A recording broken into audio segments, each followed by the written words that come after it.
What's going on? This is the homie Matt. You're tuned in to the podcast Peace, Love, and Hip Hop with my boy A-Bez. Robotic kicking flab, or flavor bit of batter, chitter chatter, matter than the mad hatter. I bet you buy shit, come by fatter. Alright. A-Bez, the homie Matt. Yes. RIP CRAIG MACK. RIP CRAIG MACK, man. Tragic loss. Yeah, that sucks. That sucks. But, hey, that's life, I guess. But, how you doing? Doing good, man. Doing good, you know? That's good. Alive, healthy. I'm glad you're alive. Last episode 1, I got a little sick. But I am back. I am 100% energized. There you go. I'm ready to do it. So let's back on the rebound. Shit. Exactly. All right. So I want you to kind of introduce today's topic. I know it's going to be a very kind of complex to talk about. A lot to talk about. Got a lot of parts, yeah. But go ahead. I'll let you introduce it. Go for it. So today we're going to kind of explore Ninth Wonder. He went on a Twitter rant, and he was talking about some pretty interesting topics. We kind of explored a little race, influence and exposure in music and in hip-hop, and how hip-hop and its influence on society, and how that really transpired into different artists' sound and their style, really. All right, cool, awesome. So a little background here. A-Bez and I, we get together. We try and get together at least once before we do the show. Kind of talk about what we're going to talk about and, just, different topics and whatnot. And so we had something going and we really liked it. But then he stumbled upon these tweets from Ninth Wonder and we were just like, oh my God, we have to talk about this. Yeah, and I'm glad we are. And so let's get into it. Yeah. Do you want to start this out? You got it. So Ninth Wonder just pretty much started saying, he pretty much at first focused it on the Bruno Mars situation, saying there's so many loopholes. And as he goes on, he's saying, you want this sound or you want that sound, but if the wrong person makes this sound, then it's not the right sound for you. Without saying sound too many times. Yeah. Okay. So one of the first things he said to really incite it was, so he pretty much, he brought up a few references, actually. So he went ahead and brought up Kendrick's To Pimp a Butterfly. He brought up old school hip hop in the 90s. And he even brought up Black Panther and the phenomenon that's been recently. And he pretty much said, for some of y'all, it's not the sound or it's not the feeling of the art, but it's the popularity of the situation you're concerned with. I love that.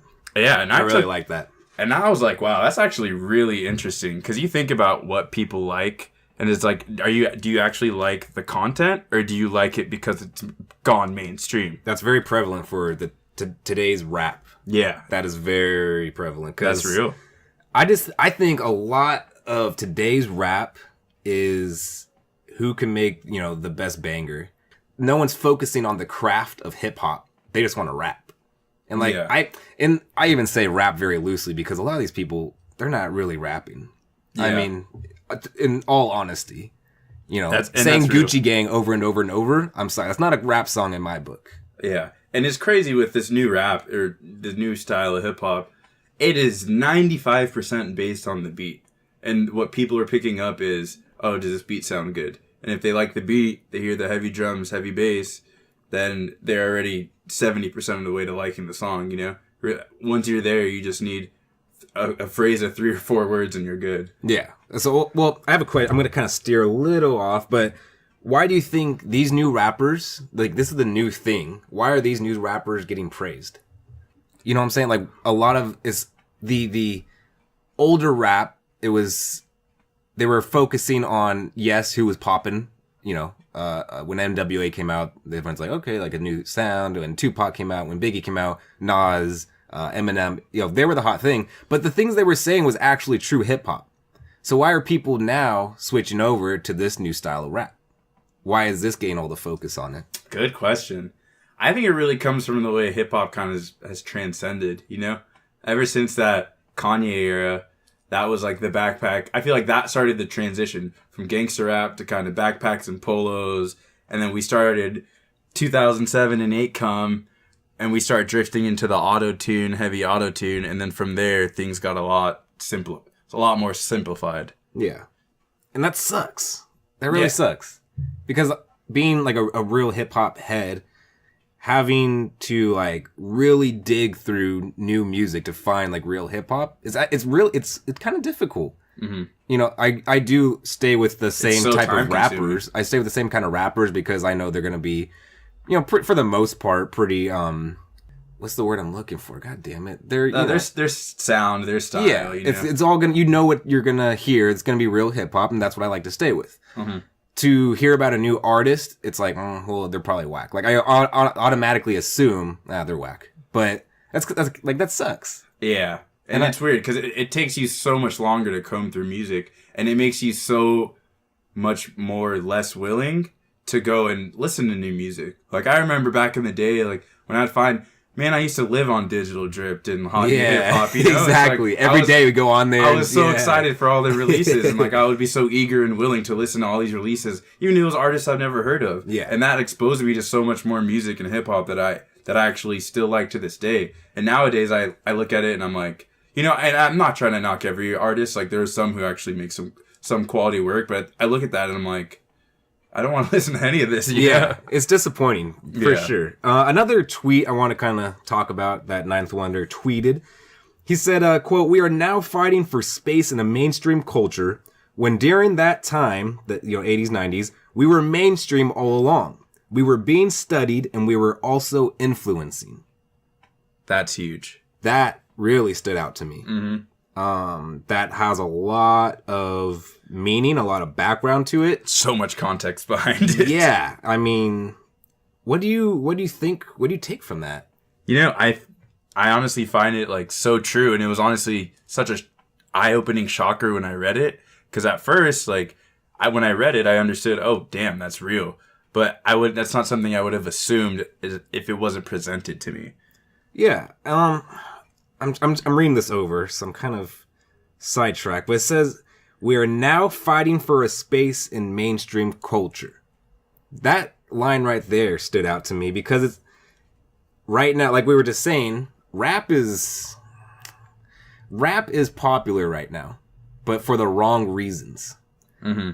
Back then, they were on top of music charts with a powerful message in most songs. That's real. Today, if the rap world goes on the charts, a lot of the time it's not a good song. It's not a good, influencing song. It's a song. It's a banger. Impactful meaning. Yeah. Exactly. And so when you think about like Public Enemy, they came out with the song "Fight the Power" 1989. That song was pretty. Let's go back a year actually. NWA. "Fuck the Police" 1988, because they kind of created the platform to allow artists to use hip hop as a platform to really get their message out there and to stand up for things. Mm-hmm. NWA. I mean, the song, the title kind of says what they were addressing. For those who can't catch on, they didn't like the police. And so pretty much, addressing corrupt police officials and not backing down. That was powerful. The FBI was after them. So powerful, man. Politicians, the media, everyone wanted to silence them. And yet they still kept going, and they got their message across. Because the more that FBI and the politicians, everyone was trying to, silence them, it made them louder. And it got their music out there to a wide variety of people, not just in hip-hop, but to like a bigger crowd of people who aren't even hip hop fans. And it let people know that you have a voice, and if you reach out, if you say something, you stand up, like you can be heard. And it's crazy what you're talking about when you mentioned people outside of hip hop as well. If we tie that back into Ninth Wonder saying we're fighting for space in mainstream culture versus when we had it back then, it's like that space in mainstream culture and the lack of it now is a huge reason why the influence of hip hop has changed as well. Granted, there are still mainstream outlets of hip hop, but in this sense, it's people who aren't in the hip hop community, in the rap community, looking for content. People outside of that community get reached by these projects by hip hop because of it going actual mainstream, not mainstream hip hop, but like mainstream to society. Yeah, in the late '80s, like as you mentioned, like Public Enemy, NWA, it's like how many people were like appalled by that song who didn't listen to rap or hip hop, but they got the message. Yeah. They understood the message that it wasn't a joke. And we're gonna fight for our beliefs and our rights. Going back to Public Enemy, I talked about them, kind of fell off there, but Fight the Power, it was in a very important song. It was very important because they were talking, again, the title kind of says it all, Fight the Power, but going on the platform that NWA helped create, they were able to speak on issues, and they were telling people, not just African American communities, but everyone, stand up for what you believe in. You have a voice. What you have to say is important.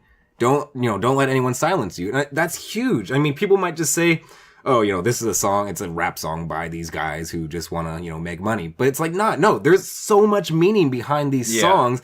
And these songs help pave the way for artists of today to be able to have a platform to say whatever they want to say. They were influenced by them. Exactly. And we'll get to that in a little. I wanted to talk about that too, but yeah. So it's just like understanding the history of hip hop and why it's so important to carry on that tradition is very. I mean, it's appalling that these new rappers do not, follow that path. They're doing their thing to make money, get the fame, and it seems like that's it. I don't know.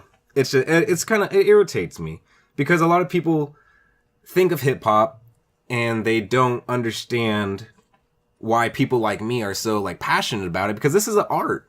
It's art, and hip hop has such a deep meaning to it, and there's so many different meanings to hip hop that no one really understands unless you would really dive into the history of where it all began and why artists from the 80s were influencers of the 90s and why, just certain things of the art are so important even for today. That's so real, man.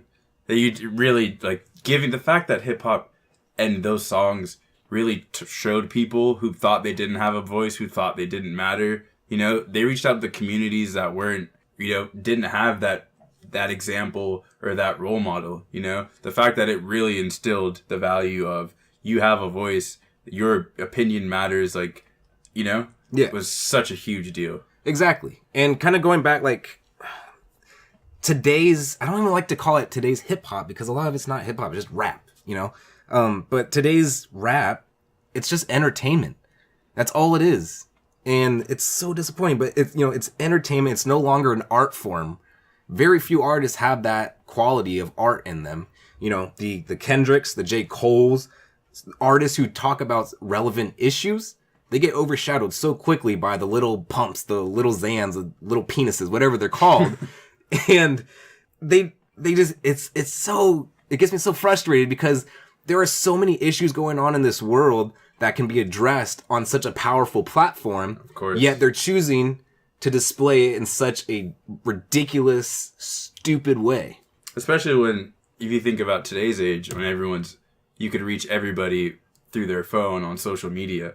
We have the power and the capability to connect to more people than we were ever able to before in any point of human history. Mm-hmm. As over dramatic as that kind of sounded, it's true. Yeah. It's real. It's very true. It's it doesn't cost you any money to reach out to people with social media and actually be able to make an impact. So when we have the most powerful tools and resources at our hands today, we should actually be trying to push messages that have an impactful meaning. Very true. Very true. Was there any other tweets that kind of stood out to you from Ninth Wonder? Yeah. So kind of touching on the mainstream culture outlets, he kind of went on to say the lack of mainstream outlets that we have today versus back then, and the mainstream outlets that not only reach out to the hip-hop community, but also to other communities of people who wouldn't be seeking hip-hop. He really believed, and he said that it... Come on. Don't stop on me now. Don't stop on me now. So you're saying the type of platforms that were there back then are not so much around today? The outreach of the platforms that they had, or the outreach of the mainstream media outlets they had, went way further than the outreach of the mainstream media outlets today.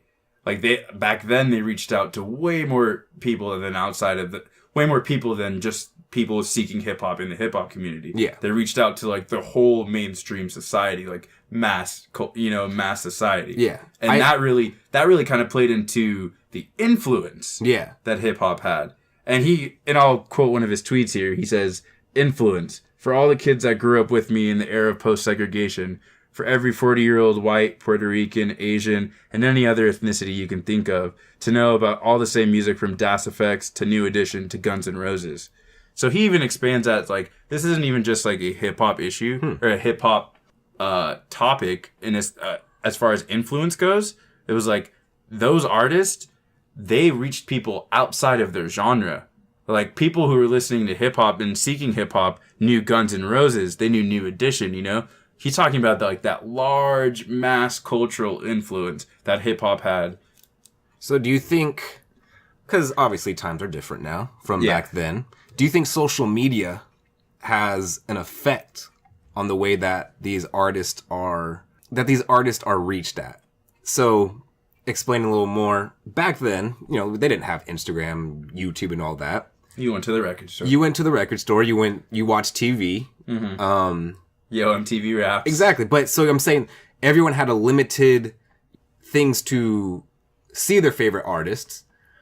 But because of that, so many people were able to see that artist by going to certain programs because it's so limited. So it's like, you'll either go to a record store or you're going to watch TV.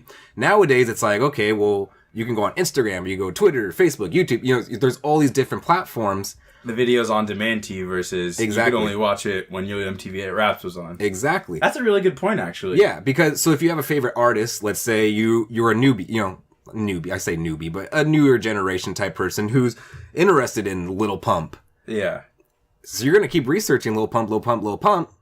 And so he's just focusing on Lil Pump. And then Lil Pump has a friend named Lil Xan. Lil Xan has a friend named, it goes on. So that, and so they're just focusing on that type of rap instead of being able to explore more into the hip hop realm of what it used to be in the 90s, 80s, things like that. Yeah. That's real too. You think about back then with limited resources, you could only see it from this time to this time. And it wasn't on demand whenever you looked it up online. Yeah. I'm sure that actually might have given artists more, I don't want to say hype, but more of a following. That's what I'm kind of saying. Exactly. It gave them more of a following because it's like there's such a less supply of their information and their content being released. Mm-hmm. It kind of like, so everyone's like, oh, I got to watch this at 4 o'clock, So everyone's drawn to that station. Like, think about when a music video would come out on TRL or Yo MTV Raps versus now on YouTube, you can watch the video anytime you want on any of your 4 devices, wherever you are. And I think, talking about TRL and stuff like that, I don't think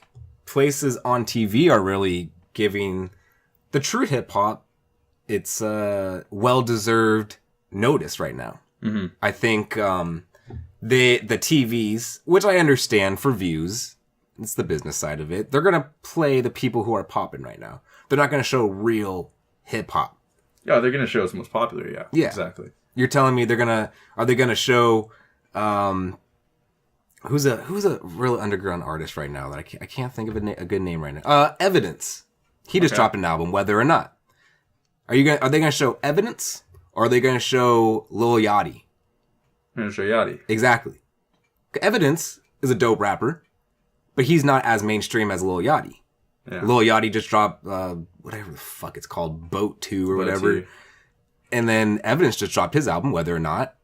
Boat 2 is going to get a lot more recognition because the name Lil Yachty is on a bigger platform. Mm-hmm. But being on that bigger platform, going back to what I was saying earlier, he's on such a big platform, yet he decides to be a little dumbass and not speak on prevalent issues.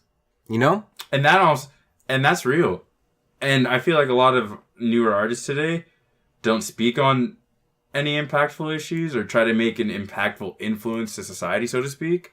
And I almost wonder if they're just disinterested, I feel like I've seen some artists being like, I don't really like when, for example, like maybe like a year, 2 years back, like during the elections, like a lot of people would get asked, like especially with the recent police brutality that's been going on the past few years, like a lot of rappers have been asked about it and they're kind of just like, yeah, like it sucks, but I'm doing me. Yeah. Like I'm still getting money. I still got a big house. I still got girls. I still, all that. Almost disinterested or detached from the issue that the rest of their culture and society are going through. This goes perfectly with the question I was just going to ask you. Let's hear it. Why don't these new artists care about the art of hip-hop? I'll let you stumble on that one for a minute. I was like, dang. See, I think, and this is going to be a juicy answer, I think it partially comes back to what they kind of grew up on and like what they were hearing growing up, like what they kind of came up on. For example, like all these new artists, they kind of came up on the late 2000 or like late first decade of 2000s when autotune was starting to shift into the mainstream and become the main light. So if they're listening to autotune growing up and they're like, oh, okay, like this is like pop and hip hop, this is like the main, like the big style, like then they try to take that, like what they were exposed to, and kind of transcend that and shift that into their own new style. And I feel like that's kind of how this new style's been derived. I understand what you're saying. I do. I think, it's all about the influence. Going, Ninth Wonder was even talking about that, the influence that you grow up in. I understand that. But if you are going to claim you are a hip hop, a rapper, anything like that, you better goddamn well know your history about the art that you're getting yourself into. I am not a rapper. I never want to be a rapper. I love hip hop though. And because I love hip hop, the art of hip hop, I have done hours of research into the history. I have read books. I have I'm not just trying to hype myself up right now, but I'm saying if you're going to be dedicated to something and you want to make that your life, know the goddamn history of it. Do not call yourself a rapper if you don't know the history. I'm bringing up a lot of these Lil rappers today, but Lil Xan, I'm sure everyone knows. He said, he rated Tupac the 2 and said he was boring. That just seemed like such a reach for attention. Shut your goddamn mouth. I don't care who you are. I don't care if you're the most poppin' rapper. I don't care if you have the most money. I don't care who you are. To say that Tupac is boring, there is no excuse. There is nothing you can tell me that will convince me that, okay, I hear what you're saying. Because no, in Tupac, even if you don't think he was the best rapper, which I would gladly have an argument with you on that, you gotta respect it. Of course. When someone asks you your top 5, it's okay to not have Biggie and Tupac in your top 5, as long as you make it clear that Biggie and Tupac did not make your top 5 because no one can touch them on that status. That's okay. It's all about the respect, the history, knowing what you're saying. And don't be some dumb Lil Xan and say Tupac is a 2 because he's boring. Yeah. You really got to drop the mic. Drop the mic. That was my drop the pen, but figuratively speaking, it's like the mic, so that's the mic. You really have to pay homage to the people that paved the way for you. And this, I feel like you could apply this to like any field. It's like if, for example, if I'm playing football, playing a sport, it's like I got to pay homage to the greats. I'm not going to be walking around like disrespecting, talking down like Michael Jordan, Wilt, Kareem, Magic, like none of the greats, because they paved the way for you and they made your the market that you're that you're coming up off of. They made it bigger. They put it further into the mainstream. Or I don't want to say mainstream. It's a I see what that's a charged word. But yeah. Like they kind of brought it forward into the light and created more opportunities for you to explore that and further yourself in that career, whether it be sports, hip hop, anything. Anything you invest your time in, you better have a passion for it. And not just a passion of, I want money, this, and this. A passion of knowing what the craft is. Mm-hmm. So I'm going to tie this back into Ninth Wonder, because this man had a lot to say. So tying back into the influence of the work and the influence that was there in each time, he goes ahead and says, in a culture that is universal as math, how do we expect for our culture now to be accepted by mainstream and not influence the masses? And he's directly relating this to how the culture was mainstream back then and it had the influence on the masses. And this kind of ties into his next tweet where he goes and says, enter Bruno Mars. And this kind of ties into people who were saying he's kind of appropriating music, not really creating a genuine style. And he says, enter Bruno Mars, the word is exposure. What someone was exposed to. And that was one of the most powerful things I think I read from this whole tweet rant. Mm-hmm. Because it's not about who you are. It's not about what your skin color is, what religion you are, any of these means for identifying you or differentiating you. It's honestly, when it comes to creation of work, creation of art, it's completely down to what you're exposed to. Yeah, definitely. Like, we'll take Bruno. We'll kind of go into his, divulge into this a little further. So, I don't like Bruno Mars, but go ahead. I just had to say that. No worries. I don't like that guy. So for Bruno, Ninth Wonder's pretty much saying he's getting an unfair rap because he grew up surrounded by black culture. He grew up surrounded by hip hop culture. He grew up listening to Babyface, Teddy Riley, Jimmy Jam, Terry Lewis. This is all R&B, all really good music. If that's what he was influenced by, because that had influence that reached outside of its community as it was back then, that's what he was influenced by, then that's what he's going to regurgitate. And that's the style he likes, and that's the style he's going to want to create. I don't think we should have boundaries on, you're this, you can make this and that. You're this, you can make this and that. Totally agree. I don't care if you're white, black, green, yellow, orange, bright pink. You can make any music you want. As long as you have the passion for it and you take that craft serious. Real. I don't care what color you are. I don't care what gender you are. I don't care what sexual preference you are. I don't care any of that. If you can, in hip hop sense, if you can spit, if you can, have the good delivery, the good flow, the good everything, the bars, everything in there, and you can have an important message behind your word. Not every song has to be an important message, but so as listeners, we know that you can speak about relevant issues. I'm all for you. So real, man. So real. And there's so much to be talked about. And Ninth Wonder even goes on to mention, he says, how many John B's were there at your high school? How many Tina Marie's were there in the 80s?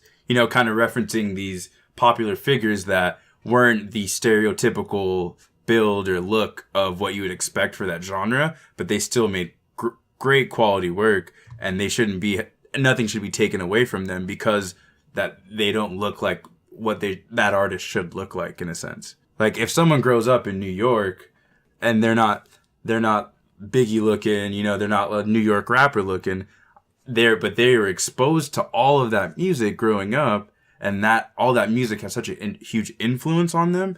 I don't think we should hold it against them if they want to become a rapper, So going into the last thing Ninth Wonder says, or the last thing I'll wrap it up with, he says, so some of y'all want this culture to be mainstream, but not to influence. You want it to be recognized and blasted for everyone, but not have it influence people in what they do. And I think that's what he kind of tied into Pimp a Butterfly and Black Panther into, because he mentioned how people were saying to Pimp a Butterfly was, oh, Kendrick made like a super, super like cultural album, and they say, oh, but we don't want this. This is, this is too cultural, this is too deep. This isn't like the sound we're looking for. And then he even mentions Black Panther. He's saying, oh, it's his, like there was a BET like TV show series and nobody really paid attention to. And then once it became a movie and people started following it, people kind of came up on it, Because it's popular. Exactly. So it's like, was it the actual feeling or of the content, or did the popularity and the mainstream aspect of it